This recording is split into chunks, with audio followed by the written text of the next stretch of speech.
किताबी नॉलेज, ये मोटिवेशन, ये सब चीजें, ये एक अलग चीज है। धरातल पे उतर के जाइएगा ना तो अलग चीज है यहाँ पर, और कभी बिहार में आके दिखेगा तो एकदम में अलग मिलेगा।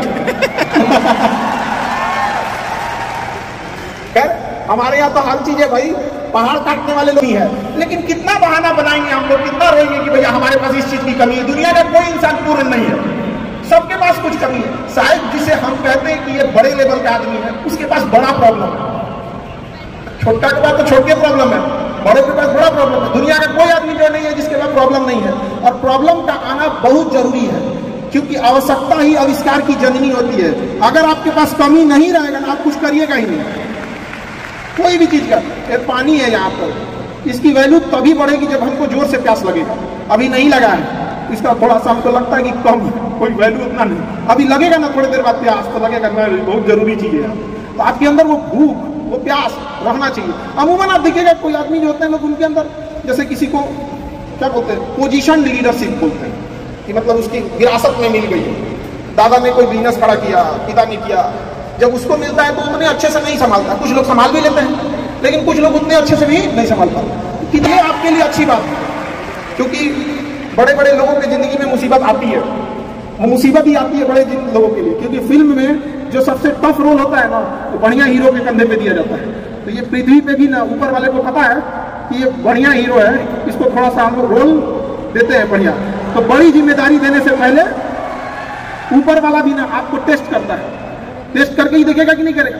हम लोग छोटा सा कोई सामान खरीदते हैं तो उसको ठोक बजा के चेक करते हैं कि सहलेगा कि नहीं सहलेगा। एक छोटा सा बर्तन कोई खरीदने जाता है तो पटक के दिखाता है, देखिए मजबूत है।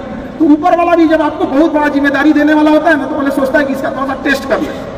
बहुत लोग टेस्टे में भाग जाते हैं, भगवान हमरा काहे लिए तुम मुसीबत लाया।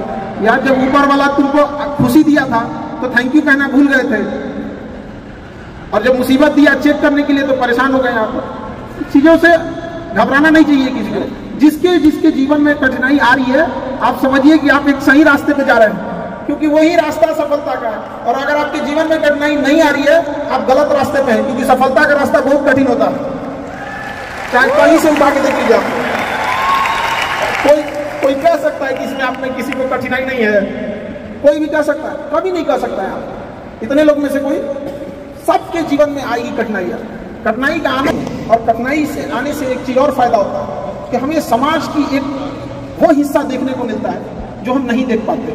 कठिनाई के बाद पता चलता है कि दुनिया कैसी थी और हम कैसा समझ रहे थे इसको। बहुत जरूरी है इस चीज को समाज का एक असली चेहरा दिखा के रखना जरूरी है। आजकल यंग जनरेशन जो है ना, अचानक सोचती है सफल हो जाए। अचानक कभी नहीं सफल हो सकते। रातों रात जो सफल होते हैं ना, रातों रात गायब हो जाते हैं। आप कई एग्जाम्पल हो गए आप लोगों के पास, तो देखे होंगे रातों रात सक्सेस होता है ऐसा, फिर उसके बाद देखिएगा रातों रात गायब भी हो जाते हैं। क्योंकि धीमी आंच पे ही खाना तेज अच्छा बनता है, और अचानक बना देंगे खुद तेज जल जाएगा खाना। इसलिए थोड़ा थोड़ा स्टेप बाय स्टेप कोशिश कीजिएगा कि आगे बढ़े, चाहे आप जिस फील्ड में, वट एवर फील्ड आपका बेटर जानते हैं, आपको एक्सपीरियंस आप लोग के पास होगा चीजों के लिए। लेकिन ज्यादा दिमाग लगाने में, प्लानिंग के चक्कर में मत रहिएगा। कोशिश कीजिएगा कि आज का आज चीजों को एग्जीक्यूट करें। जितना जल्दी एग्जीक्यूट करेंगे उतना जल्दी आपको कुछ एक्सपीरियंस गेन करेंगे, फिर आगे बढ़ने का आपको और जो भी कठिनाई होगी उससे आगे बढ़ के निकलेंगे आप लोग। डिसीजन लेने के टाइम पे ज्यादा किसी के इन्फ्लुएंस मत होइएगा। और कई बार होता क्या है ना कि हम किसी के दबाव में डिसीजन ले लेते हैं। आप सुनिए सबकी, अकेले डिसीजन मत लीजिए, 3-4 आदमी से देखिए, ताकि नहीं तो मोहम्मद बिन तुगलक हो जाएंगे। अकेले डिसीजन लेंगे। वो राजधानी चेंज कर दिया, दिल्ली से लेकर चल गया दौलताबाद तक, और गर्मी के दिन में आधा आदमी को ले जाकर मुआ दिया उधर ले जाकर। यार आधा मर गया, मुझे कैसे, कहा महाराज इतना दिक्कत था, कहा वापस चलो, वापस ले जाकर मार दिया था।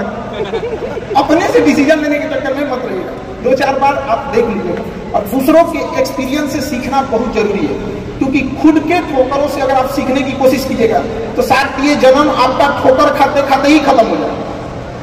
तो दूसरों के ठोकर से आप सीख लीजिए ना। आदमी थोड़े दूर जाता है तो किसी से पूछ लेता है कि कहाँ से मुड़ना है, कहाँ से नहीं मुड़ना है। तो अपने जीवन में भी कभी कुछ है तो सीख लिया कीजिए। कभी कभी आपसे छोटे लोग भी आपको बहुत अच्छा ज्ञान दे देते हैं।